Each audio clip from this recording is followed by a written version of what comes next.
New developments right now in the church shooting in Texas. We're now learning the gunman had been in a mental health center and even escaped for a time in 2012. It happened while he was being investigated for domestic violence while serving in the Air Force.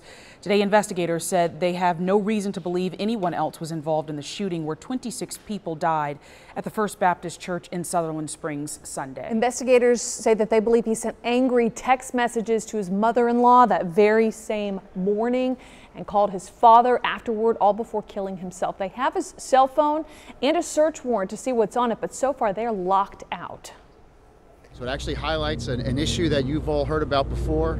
With the advance of the technology and the phones and the encryptions, law enforcement, whether that's at the state, local, or the federal level, is increasingly not able to get into these phones.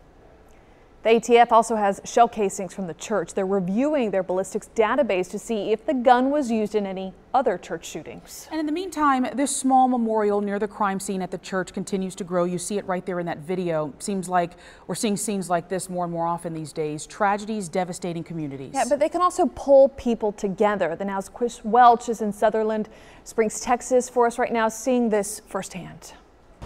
Well, it's been 2 days since the attack and already support is coming. Just take a look down here. We're just outside the church. People are leaving flowers, stuffed animals at this makeshift memorial. But as we learned today, support is really coming from all over, and it's coming in many forms. It's a very devastating thing. In the shadows of a still active investigation on the dry grass that surrounds the First Baptist Church, Olivia Martinez leaves a doll. They might want it as a memory, a nice memory.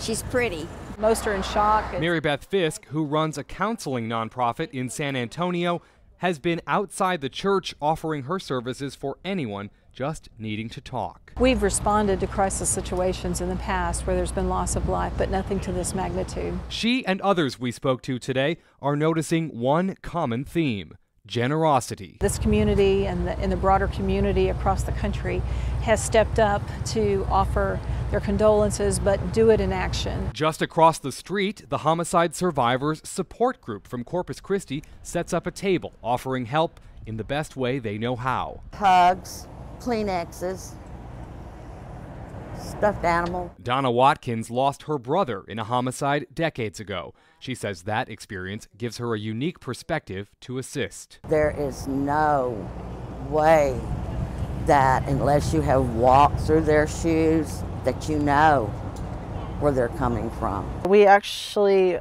were in service and I could hear the sirens going through here. Paula Reinecke is a part of the small 27-member one-room congregation at St. Mark's Church in the nearby town of Atkins. Especially being Texans, you know, we jump in and save each other's backs. 2 months ago, after assisting in Hurricane Harvey, she and her husband started Smokin' Angels, a barbecue ministry to provide aid after crises. They created a benefit barbecue event on Facebook for this Saturday. Overnight, it just kind of exploded.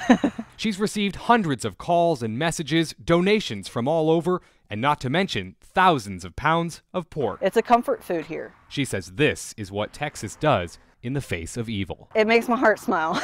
Reporting in Sutherland Springs, Texas, I'm Chris Welch.